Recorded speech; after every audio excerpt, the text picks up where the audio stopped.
سبيل الدموع سبيل مريح تنهدى يا صاحي كي تستريح وبث بسم الله الرحمن الرحيم.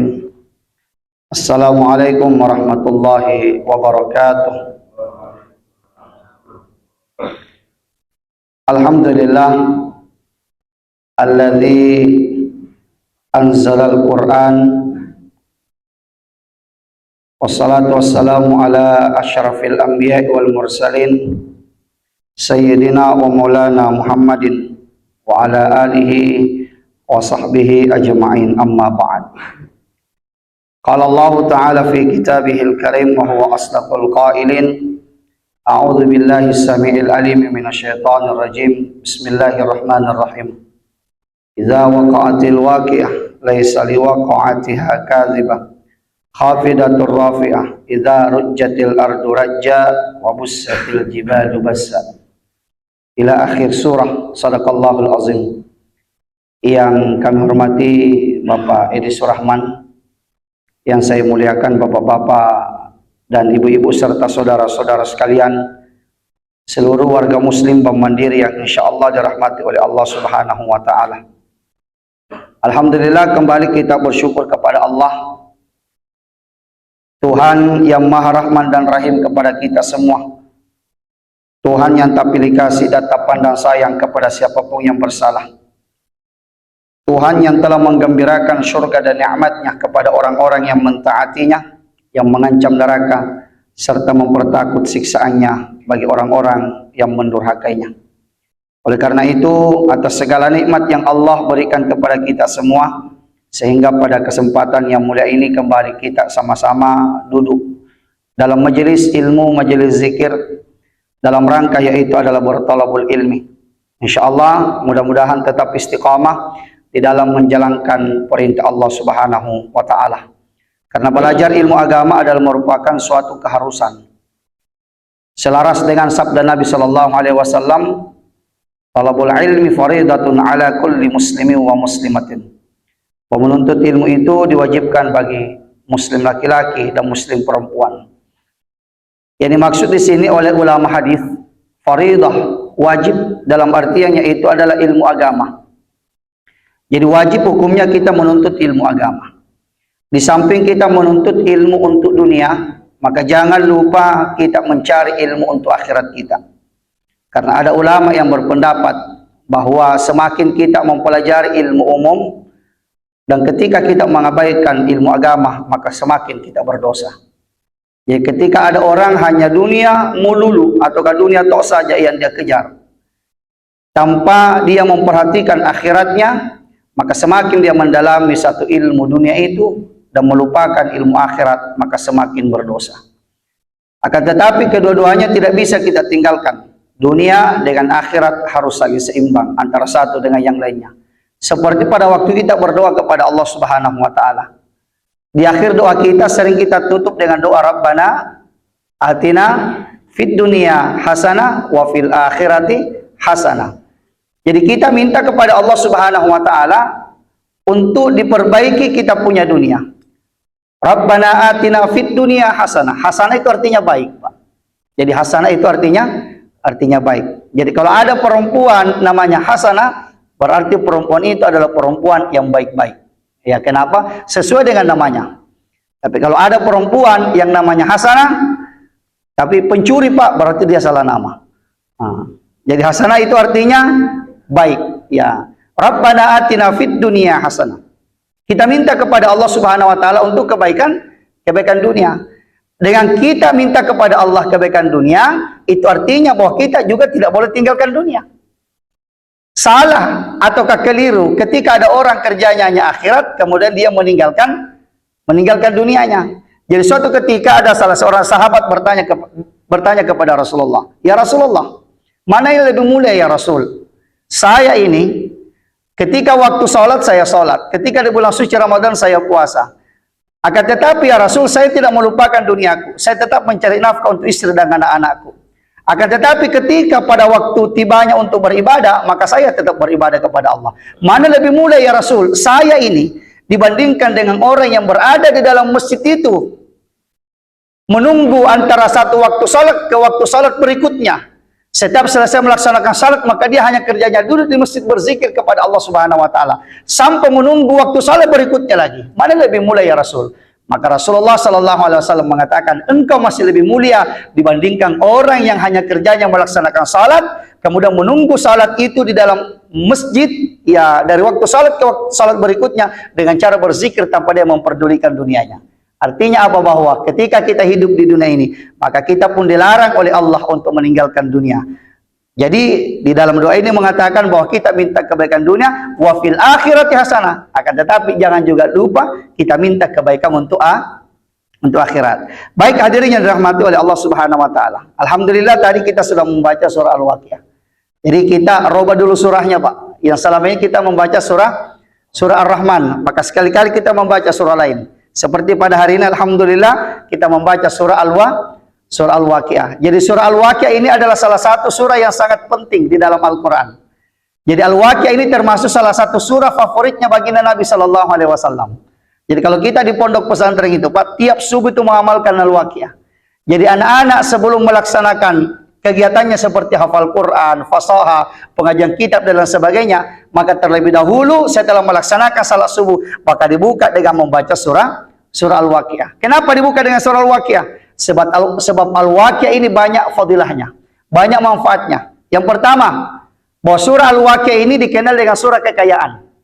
Jadi kalau ada orang yang mau dimudahkan rezekinya oleh Allah Subhanahu wa taala, maka usahakan mengamalkan surah Al-Waqiah. Kalau perlu tiap hari, Pak, kita amalkan surah Al-Waqiah. Kan tidak panjang, Pak, kurang lebih dengan surah Ar-Rahman.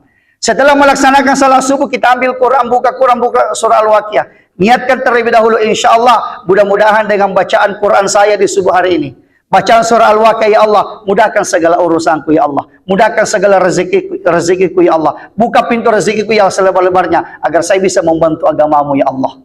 Membaca surah Al-Waqiah. Yang pertama, yaitu adalah memudahkan kita punya rezeki. Jadi ketika ada orang yang merasa rezekinya begitu sulit, ada orang rezekinya merasa begitu kurang dan sebagainya, maka usahakan mengamalkan surah Al-Waqiah. Ini yang pertama. Yang kedua, ketika ada orang yang suka membaca surah Al-Waqiah, insya Allah segala apa yang dihajatkan dikabulkan oleh Allah Subhanahu wa taala. Tapi ingat, ketika kita berdoa kepada Allah dan ada hajat yang kita ingin capai, ingat bahwa apapun yang Allah berikan kepada kita, maka itulah yang terbaik bagi kita dari Allah Subhanahu wa taala. Karena Allah Subhanahu wa taala lebih mengetahui apa yang kita butuhkan, bukan apa yang kita inginkan. Jadi ketika berdoa kepada Allah, atau misalnya mengamalkan satu amalan sehingga kita punya hajat itu ingin tercapai, apapun yang Allah berikan, maka itulah yang terbaik buat hambanya. Kita bersyukur segala sesuatu yang Allah Subhanahu wa taala berikan kepada kita. Sedikit banyaknya nikmat yang Allah berikan, dikabulkan hajat kita atau tidak dikabulkan hajat kita, tetap kita bersyukur kepada Allah Subhanahu wa taala. Kan ada namanya, Pak, takdir khairihi wa syarrihi. Ada namanya takdir baik, ada namanya takdir buruk. Segala takdir baik yang Allah Subhanahu wa taala berikan kepada kita, maka kita syukuri. Dan segala takdir buruk yang Allah Subhanahu wa taala berikan kepada kita, maka kita pun harus mensyukurinya. Jadi ketika ada orang yang ingin tercapai hajatnya, apa yang dia butuhkan hidup di dunia ini, salah satu amalannya yaitu dengan cara membaca surah Al-Waqiah. Jadi kalau perlu surah Al-Waqiah ini tiap hari kita amalkan. Yang ketiga, apa fadilahnya surah Al-Waqiah? Insya Allah ketika kita dijemput oleh malaikat maut atau malaikat pencabut nyawa, yang kita kenal dengan malaikat apa, Pak? Israel atau Israfil? Malaikat pencabut nyawa, Israel atau Israfil? Apa, Pak? Yang penting bukan Ismail, ya. Ya, malaikat apa? Malaikat Israel. Ya, malaikat Israel. Yang kita kenal dengan malaikat pencabut nyawa, atau kalau lebih dikenal dengan malaikat maut, Pak. Ya, malaikat yang mencabut nyawa yang ditugaskan oleh Allah Subhanahu wa taala.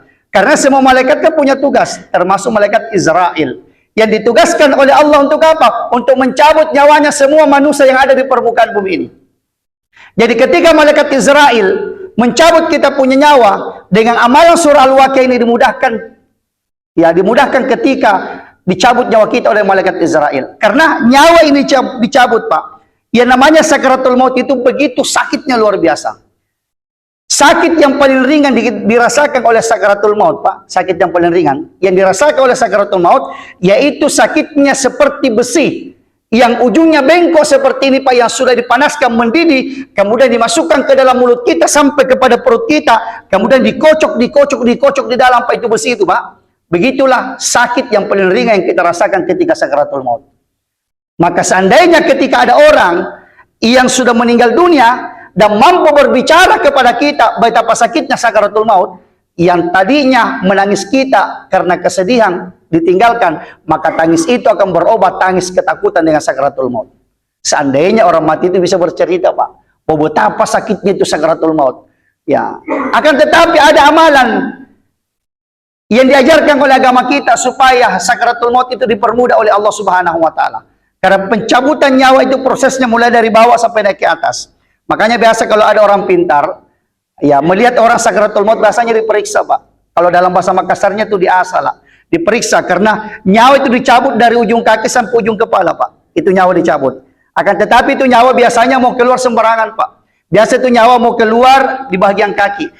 Biasanya kalau nyawa mau keluar di bagian kaki, maka dilarang oleh kaki. Dan kaki mengatakan, kamu jangan lewat di sini. Kamu mau kemana? Kata kaki, kamu mau kemana? Wah, saya mau keluar lewat kaki. Maka kaki mengatakan, kamu jangan lewat di sini. Kenapa? Sebab saya ini sering digunakan berjalan menuju ke tempat yang baik. Sering berjalan menuju ke tempat untuk beribadah kepada Allah. Berjalan menuju ke masjid. Maka jangan kamu lewat di sini. Jadi kalau ada orang dicabut nyawanya lewat kakinya, Pak. Lewat kakinya itu siksaan yang luar biasa. Kemudian nyawa ini mau keluar lagi lewat tangan. Maka tangan mengatakan, kamu jangan lewat di sini.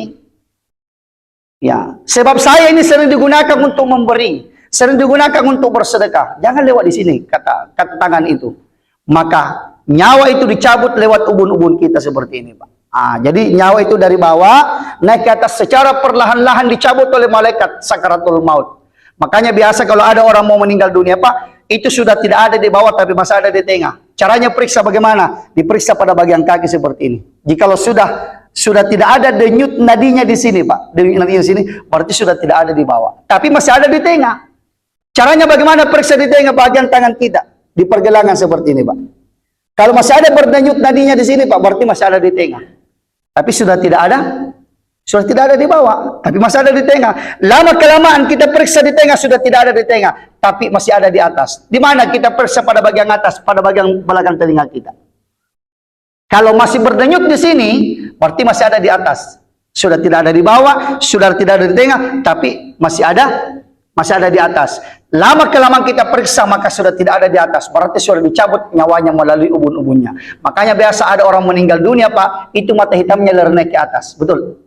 Biasa lihat orang meninggal mata hitamnya naik ke atas. Bapak tahu kenapa mata hitamnya naik ke atas? Bukan turun ke bawah, bukan ke kanan, bukan ke kiri. Kan tidak ada orang meninggal Pak lari kanan mata hitamnya. Tidak ada, Pak. Atau ya kan? Selamanya mata hitamnya naik ke atas, Pak. Bapak tahu kenapa mata hitam itu lari naik ke atas? Bola mata hitam lari naik ke atas, Pak. Mau tahu, Pak? Karena dia melihat nyawanya sementara dicabut lewat ubun-ubunnya.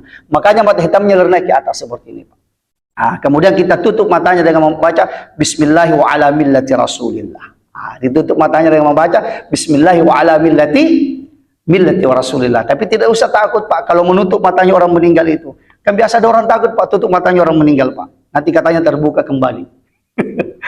Baik, hadirin yang dirahmati oleh Allah Subhanahu wa taala. Jadi dengan mengamalkan surah Al-Waqiah ini insyaallah mudah-mudahan kita punya roh dicabut oleh malaikat Israel, dimudahkan oleh Allah Subhanahu wa taala. Baik, demikian saya kembalikan kepada MC. Terima kasih Pak Ustaz penjelasan pada pagi hari ini. Mungkin ada yang ditanyakan. Jika ada yang ditanyakan, baik jika tidak ada pertanyaan selanjutnya ditutup dan insyaallah nanti berproses. Baik, Bapak Ibu yang dirahmati oleh Allah, mari kita sama-sama berdoa kepada Allah. Mudah-mudahan dengan perjumpaan yang kita laksanakan pada kesempatan ini membawa keberkahan bagi kita semua. Dan insya Allah mudah-mudahan kita semua diberikan kemudahan di setiap urusan kita. Amin. Allah memberikan kebahagiaan dan ketenangan di dalam rumah tangga kita semua. Amin. dan insyaallah Allah Subhanahu wa taala senantiasa memberikan keberkahan di dalam hidup kita.